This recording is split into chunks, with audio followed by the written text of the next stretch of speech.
Islamabad high court ने साबिक वजीर आजम इमरान खान को मिलने वाले तहाइफ की मालूमात शहरी को फराहम करने का हुक्म दे दिया है। केस की समाअत के दौरान जस्टिस मियां गुल हसन औरंगजेब ने रिमार्क्स दिए। एक पॉलिसी बनाएं कि जो भी तोहफा आएगा वो खजाने में जमा होगा। तहाइफ को नुमाइश के लिए रखा जाए। तोहफे में सिर्फ लिए नहीं जाते बल्कि सरकारी खजाने से खरीद कर दिए भी जाते हैं। डिप्टी अटॉर्नी जनरल ने हुकूमती हिदायत के लिए वक्त मांगा, जिस पर अदालत ने इंफॉर्मेशन कमीशन की हिदायत पर अमल दरामद का हुक्म दिया।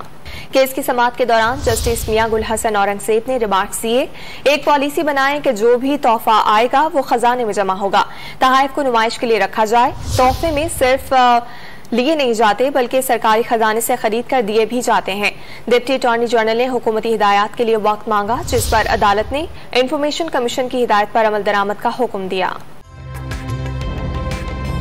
ताज़ा तरीन वीडियोस के लिए हमारा YouTube चैनल सब्सक्राइब करके बेल आइकन प्रेस कीजिए ताकि आपको मिले हर अपडेट सबसे पहले।